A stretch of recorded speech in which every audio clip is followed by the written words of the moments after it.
Good afternoon, everyone. So today we're going to discuss about heart failure.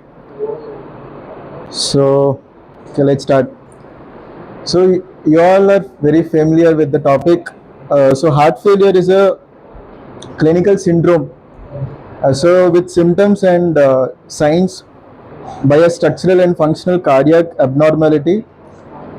So it's also collaborated with elevated peptides like natriuretic peptides and also objective evidence of pulmonary or systemic congestion. So first is the you will find the elevation in this natriuretic peptides. So my first question will be, what are the types of natriuretic peptides in heart failure? Yeah, BNP and other types are there. Okay, atrial peptide and CNS also produce one peptide. So these peptides level will increase in heart failure. Along with that, symptomatically the pulmonary or the systemic congestion will be there. So that is heart failure. And among the risk factors, the most important risk factor is hypertension. So hypertension you will find in heart failure either types, whether it is reduced ejection fraction or preserved ejection fraction. Hypertension is a main risk factor. And there's a study for this, the Framingham study also proved that hypertension increases risk around 6 times for developing heart failure. And you have other risk factors like diabetes, CKD and CAD also. Now, what is congestive heart failure? So it is a subtype of heart failure characterized by the left ventricular systolic dysfunction. So we will look into what is this dysfunction and that how that is related to volume excess. And some symptoms in this is reduced cardiac output, fatigue, and reduced exercise tolerance. Now, classically, when a heart failure patient comes, so we see these symptoms like reduced cardiac output, fatigue, and reduced shortness of breath will be there, and even the when you do the strain test like exercise test, he will have a reduced exercise tolerance. So clinically, so this is the chart. Can you guess from which book it is? Yes, DPRO. So most common symptoms are paroxysmal nocturnal dyspnea, exercise intolerance, swelling in the ankle and other parts of the body, and then shortness of breath. And these physical signs, we will look why it is important.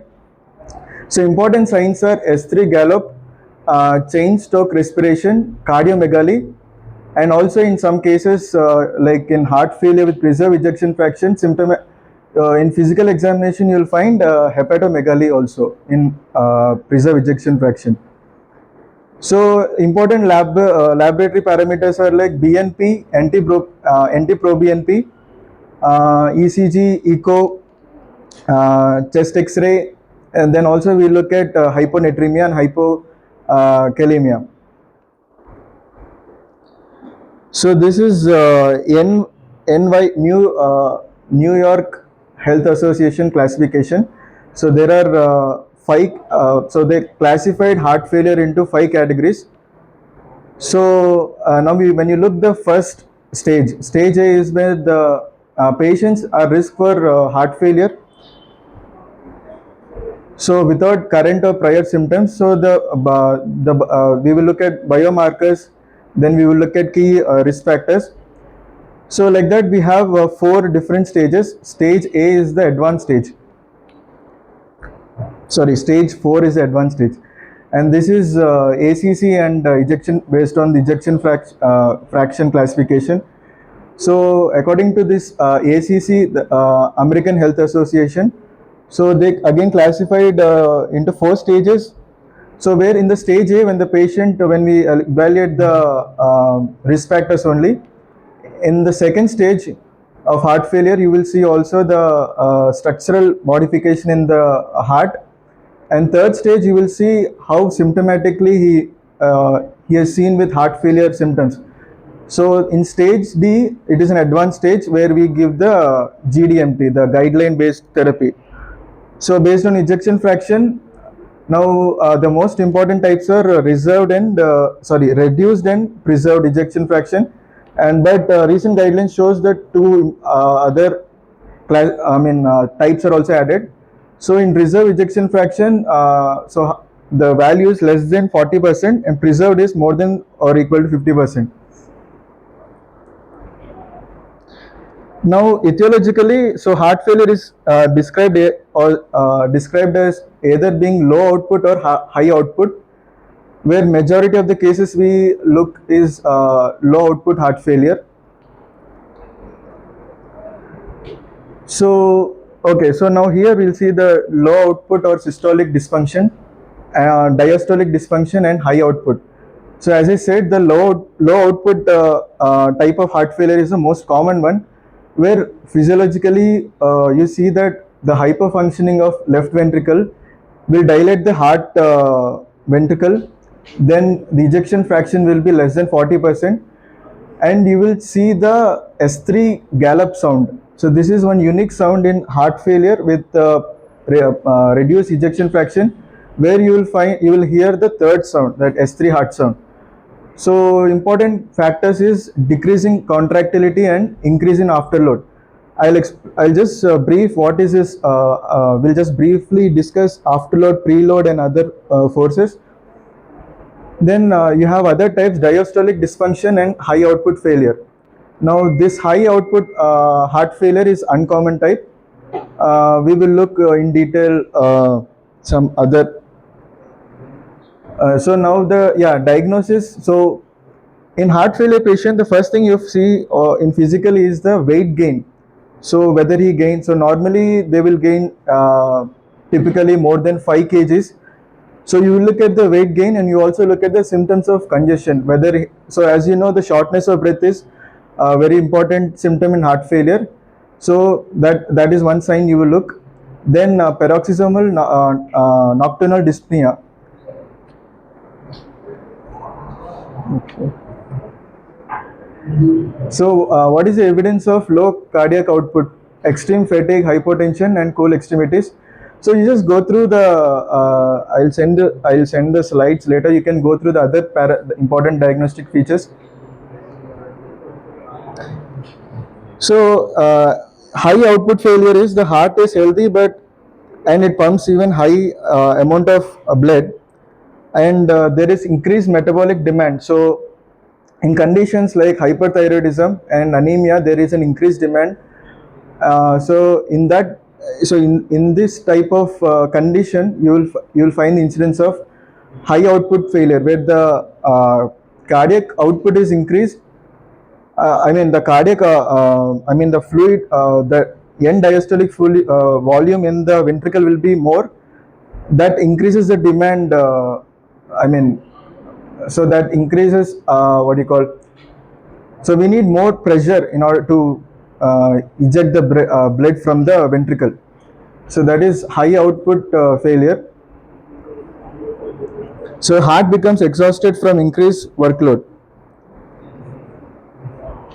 So in low output heart failure, so now there are two types. One is left ventricular dysfunction and right ventricular dysfunction, and the third type is there, that is mixed type, in which both LV dysfunction and right ventricular dysfunction will be there.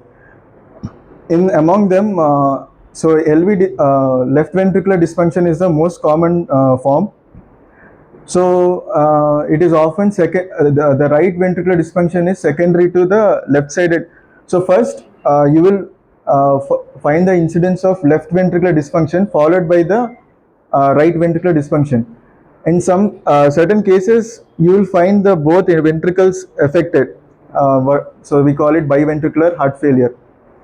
And another type is their isolated right-sided heart failure. The important cause of isolated heart failure is pulmonary hypertension, lung disease, and any drugs that induces the pulmonary disease. So cardiac workload. So there are 4 important forces that are acting. Sorry, the image is not clear. So first is the preload. So preload is nothing but the volume of blood in the ventricles, or the amount of blood that is going to be filled in the ventricles. So that is a preload. It's like, let me show. Yeah, so now we know the venous side and the pulmonary systemic pulmonary side. So the venous return of the blood is increased in this case.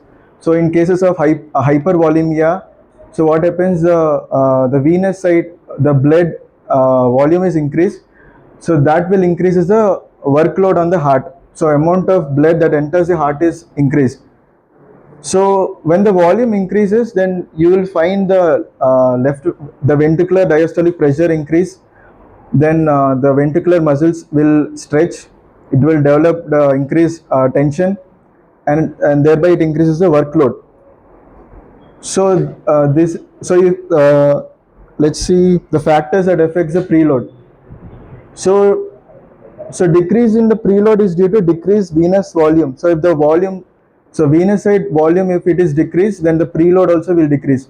And if the venous return is increased, the preload is increased. So elevated preload is actually that factor which aggravates the heart failure. Now important causes is if we rapidly administer blood, then in drugs, osmotic diuretics or large sodium intake, so sodium retaining agents will increase the preload. So other causes like aortic regurgitation, so in which the blood flows back into the left ventricle. So the left ventricular volume increases and increases the preload. Mitral valve regurgitation is, so the blood flows back into the left atrium. So it will cause a decrease in cardiac output and increases the preload. So the other cause is systolic heart failure. In systolic heart failure, the left ventricle contracts poorly, and so the more blood is retained in the ventricle and increases the preload. So afterload is the resistance the ventricle should overcome in order to eject the blood during the systole. So normally in the heart there will be what we call systemic vascular resistance. So in order to pump the blood, so it should be the vascular resistance is a main barrier. So when afterload increases, so the BP increases, then it causes increase in systemic vascular resistance, and increase in systemic vascular resistance can worsen the heart failure because it will increase the ventricular wall tension. So around 75% of heart failure patients had hypertension as key risk factor. So drugs which reduces afterload, so AC inhibitors, ARBs, ARNI and vasodilators. So important thing is, so drugs like beta blockers which reduce the cardiac contractility will precipitate heart failure by. So what is cardiac contractility? Myocardium's ability to develop force by shortening its fibers independent of the cardiac workload. So the body copes up by increasing the heart rate. So heart rate is an reflex mechanism to improve cardiac output when the contractility is decreased. So remodeling is a phenomenon in which there will be change. The heart muscle will change its shape, size, and structure during the progression of heart failure. So in remodeling, what happens? First, the chamber will dilate. Then left ventricular hypertrophy is seen, where the thickening of the muscle fiber will be there, or rigidity is increased of the muscle fiber, and the ventricular shape also will be formed to spherical shape. So this is a very important phenomenon in heart failure, which heart adapts to the heart failure progression. And another thing is ventricular dilation, in which there will be enlarged ventricle. In that case, reduced pumping will be there, as in the case of heart failure with reduced ejection fraction. And ventricular hypertrophy, where the ventricle is thickened, is seen in preserved ejection fraction. Spherical remodeling, which we saw, the rounded ventricle which has reduced efficiency. So these are the three types of remodeling in the heart failure. So cardiac remodeling means it will actually so this is how the structurally the worsens the heart condition in the heart failure. So these are the three main changes.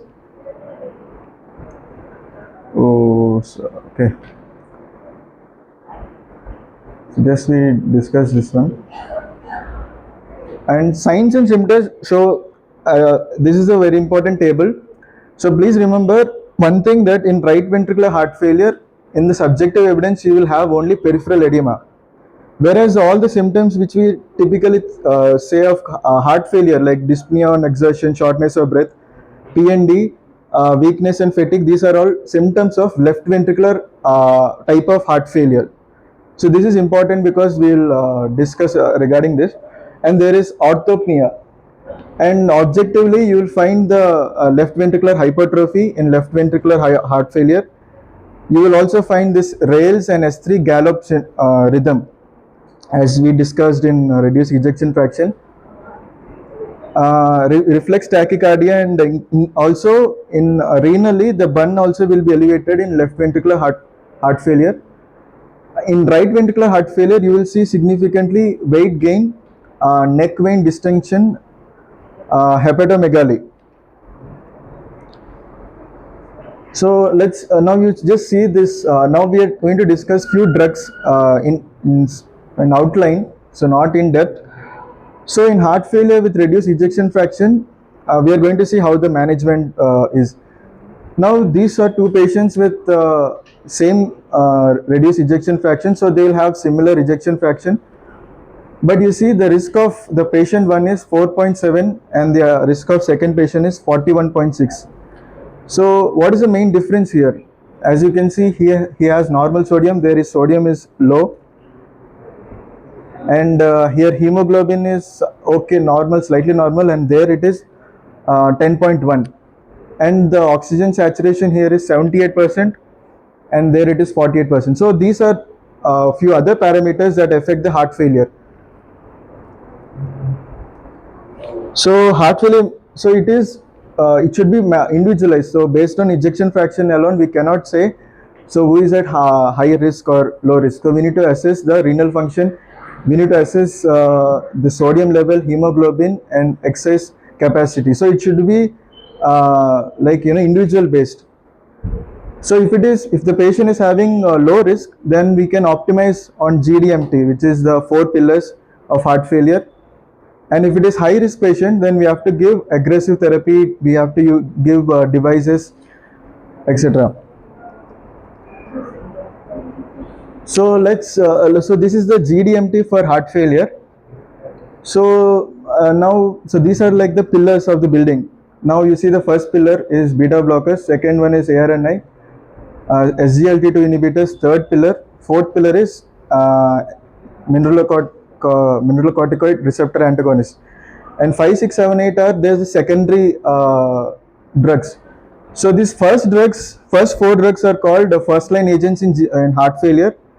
Remember, beta blockers, ARNI, SGLT2 inhibitors, MRS, they are the first line agents in heart failure with reduced ejection fraction. Vericiguat and novel drugs like you can have ivabradine, there are other drugs also. So these other drugs are considered in second line agents, and some medical devices also, they are all secondary.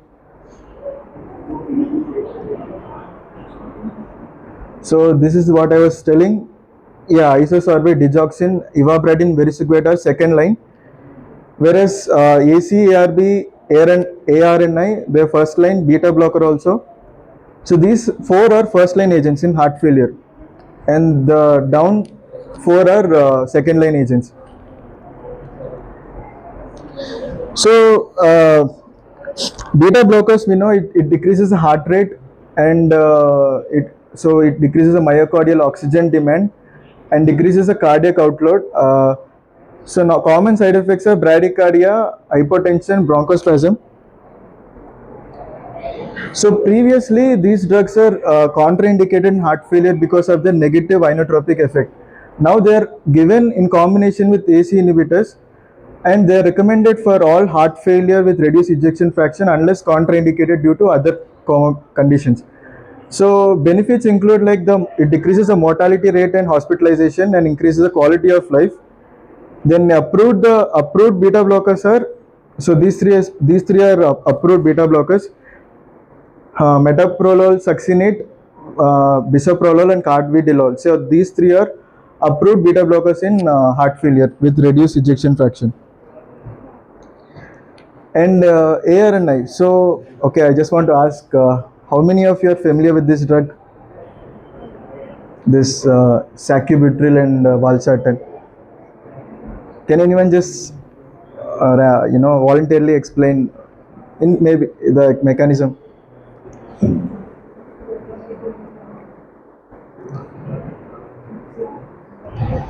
Have you seen this drug?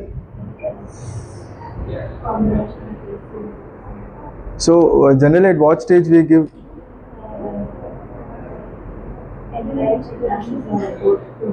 Two, correct. So NYHA class 2 we give this drug. So class 2 or class 1? Okay. So sacubitril, sacubitril inhibits neprilysin, and it increases the level of natriuretic peptides. So what happens is vasodilation and diuresis occurs. So valsartan, we know it's a RAS inhibitor. So important trial is Paradigm HF, where they found that so when this sacubitril is combined with valsartan, so it decreases the mortality and hospitalization rates.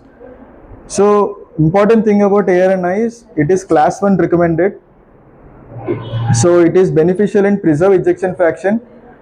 So if the left ventricular ejection fraction is around 45 to 57%, so can be initial therapy or switch from AC inhibitor or ARB. So just two more drugs we'll discuss and we'll see one case.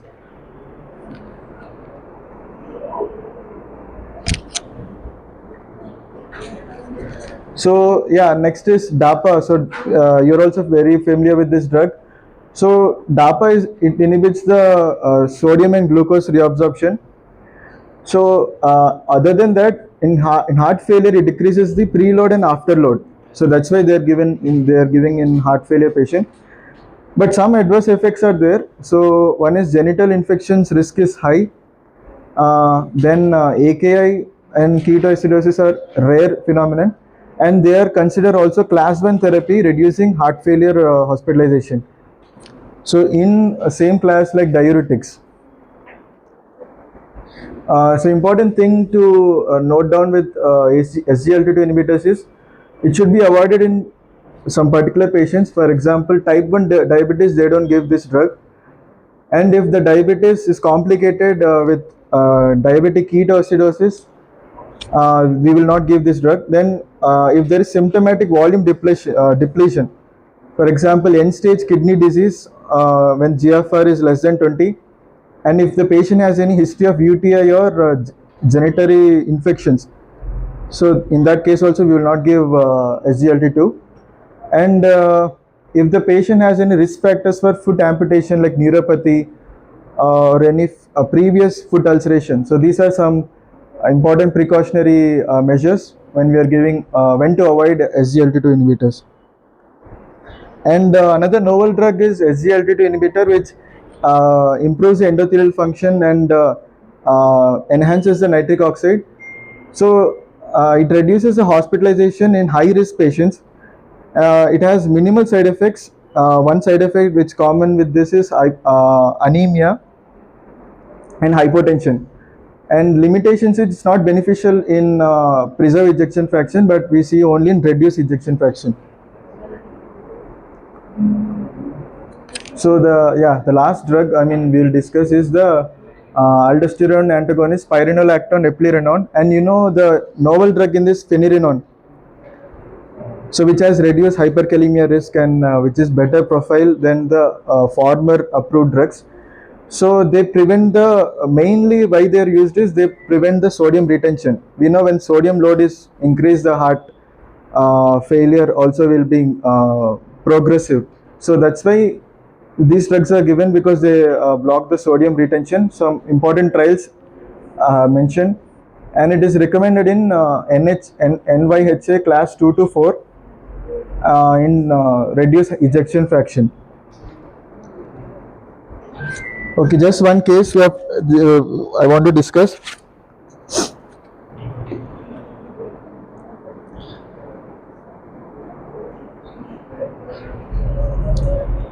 Yeah, can somebody voluntarily read this?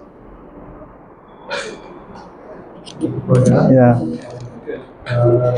Question 1. Yeah. AJ, a 58-year-old male, is admitted with increasing SOB and and 17.64 pound is 8 kg weight.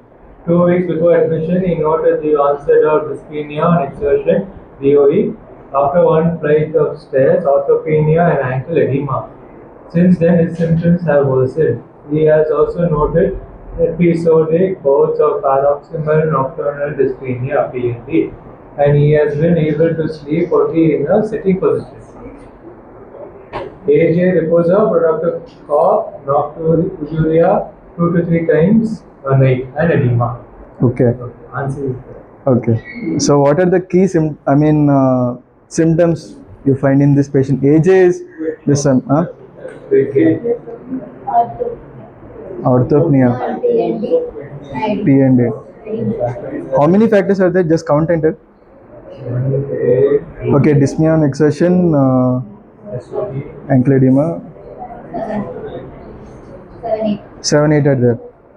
Okay, so based on this, like key features like dyspnea on exertion, ankle edema, weight gain, left ventricular, yes, which type?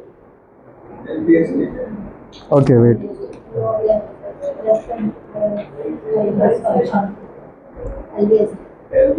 Right sided or left sided? Okay, how many of you think right sided?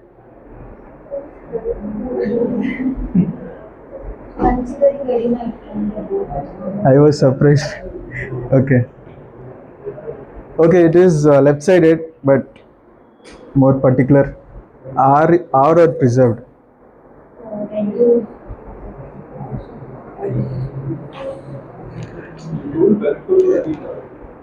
Yeah. Peripheral edema is the dyspnea on exertion, weight gain. Then other than that, PND. Peripheral, sorry, ankle edema. Sorry, ankle edema.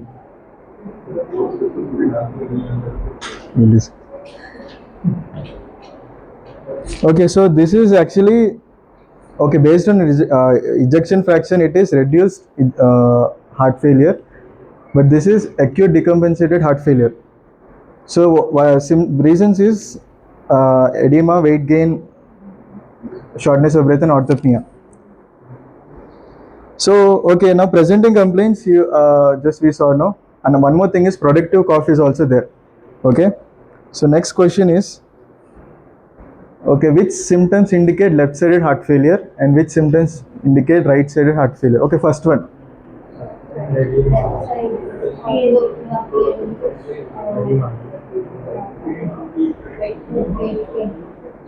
Right-sided?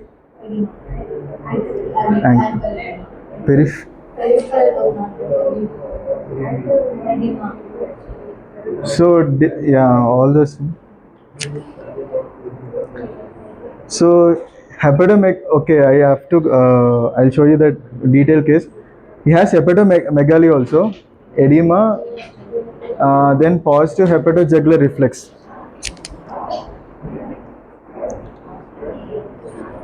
So which type of heart failure does this patient have?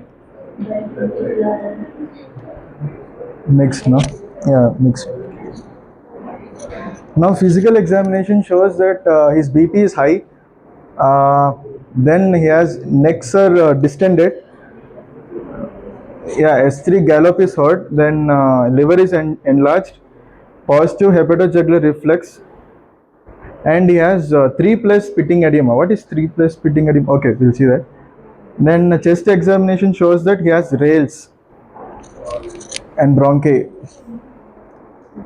Okay, so one simple question. What does this S3 gallop mean? So some extra hard. Yeah.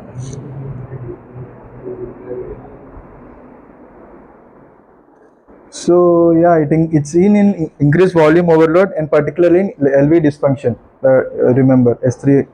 So any type of LV dysfunction, particularly in RF and PF, you will find this S3 gallop. Okay, next.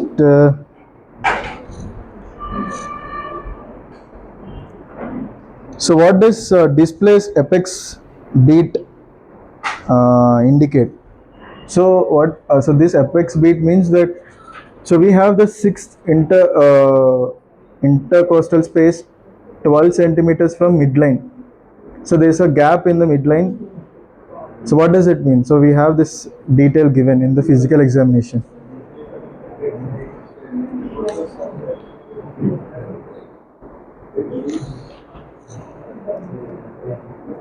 So it indicates the cardiac enlargement, LV dilation and systolic dysfunction.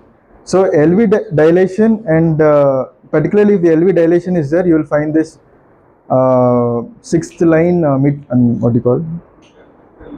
Yeah, sixth intercostal space, 12 centimeters from midline, and what you will find this displays heartbeat. You will hear that.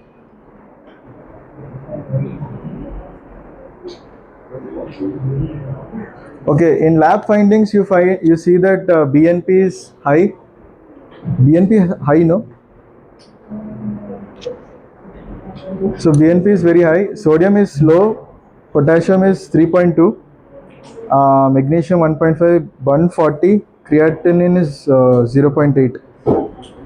Okay, first is this elevated? Yes. What's the normal value?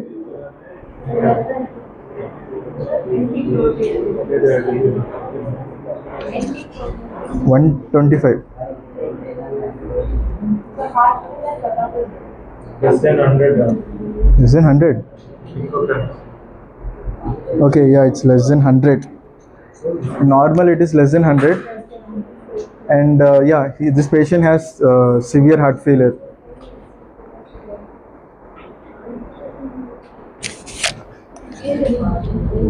What is the significance of low sodium? Yeah, water retention. Then so in water retention again the ADH will activate and it will regulate. But this is not a good marker for heart failure.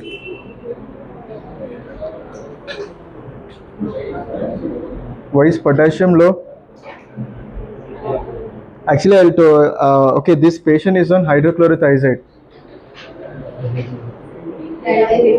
Diuretic, so it causes decreased potassium. So in his medication history, it shows that he has hydrochlorothiazide, ibuprofen, ranitidine. So diuretics, we know it can cause hypokalemia and also has risk of, it increases the risk of arrhythmias. What does elevated bun with normal creatinine indicate?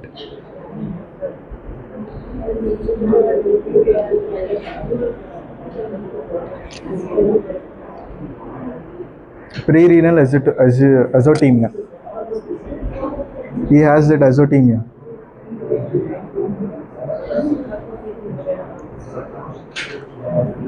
So as I told the medications, okay, hydrochlorothiazide, one diuretic, then ibuprofen, which class? NSAID. H2 receptor, okay.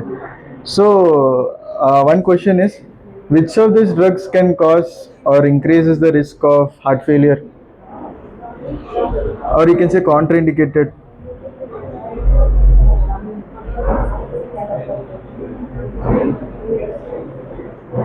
Can NSAID, what can we give in heart failure? Why?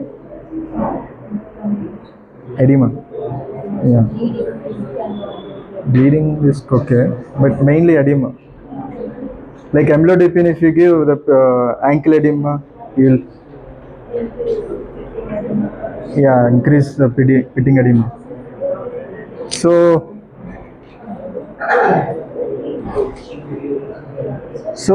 as sodium retention, fluid retention, and as it causes edema. So recommended things are like we have to first stop ibuprofen, then replace hydrochlorothiazide with loop diuretic. Then start AC inhibitor, which is safer compared to diuretic. Then after checking if the patient is having euvolemic status, then we can add beta blocker. And actually the ibuprofen is given because the patient has arthritis. So instead of that ibuprofen, we can give acetaminophen.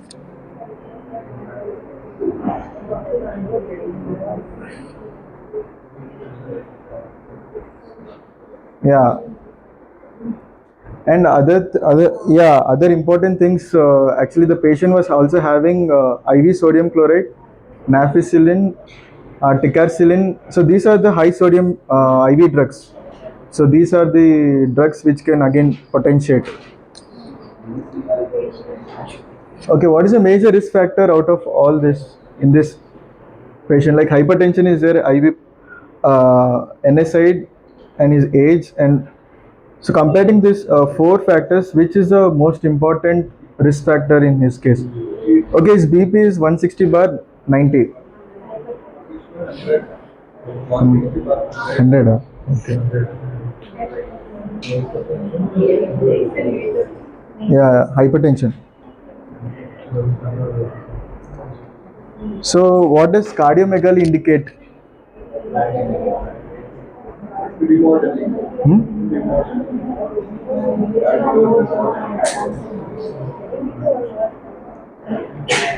So cardiomegaly indicates that there is a dilation in the heart and LV dysfunction and systolic heart failure.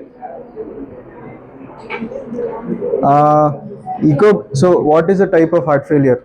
Last question.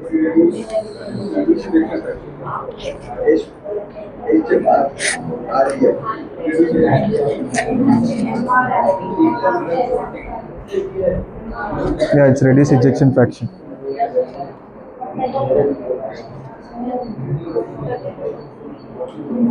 So just one more thing, last.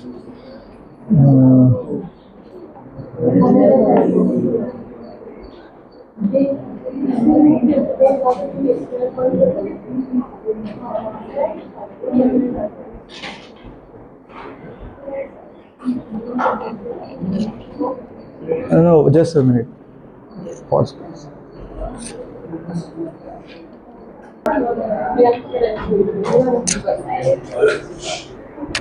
So few other alternative drugs are there, like adjunctive therapy. So if you can control myocardial fibrosis, so we can also it can improve the remodeling. So semaglutide, so some studies they have told that it can increase the heart failure with reduced ejection fraction, but it's not clinically proven. So certain devices are there like CardioMEMS, so that it delivers precisely the pulses to the heart. So it prevents the prevents young people from dying due to cardiac death. So it is given in that cases. It's a device. Then CRT is a pacemaker.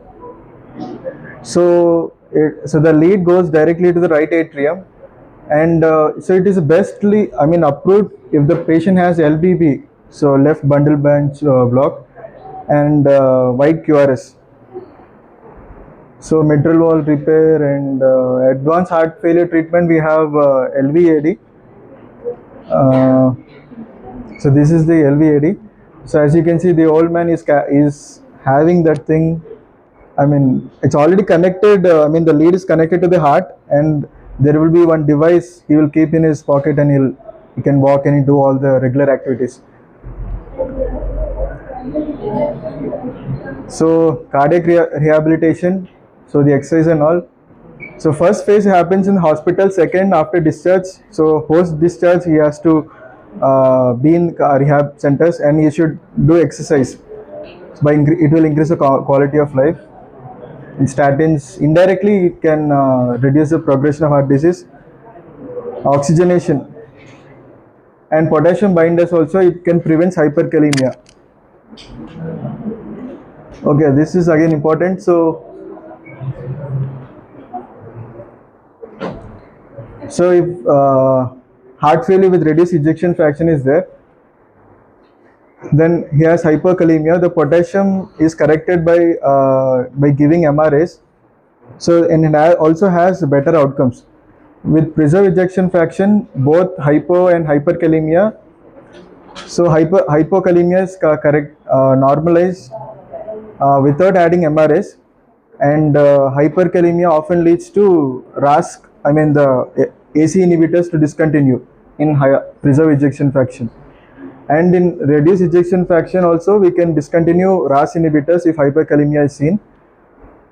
Then also if then in hyperkalemia also determined if RAS inhibitors up titration by adding K binder can improve better outcomes or not. They will assess, then they will give.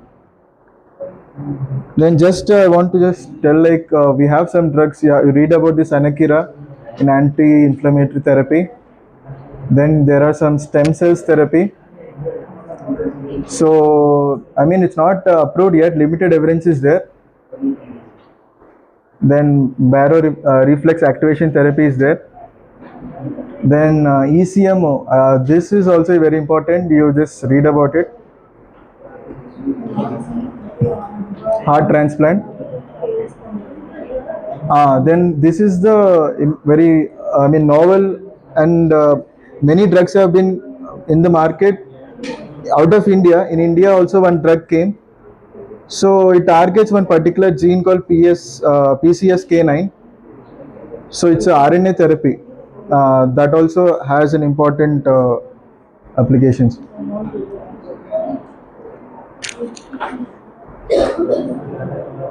Then you read about this novel biomarkers. So these are the novel biomarkers, but we know that NT-proBNP is very significant and listen.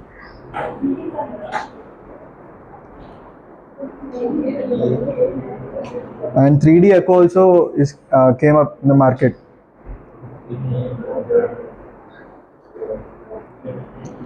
So at last, just 5 minutes, I'll just discuss one case for. Okay, just.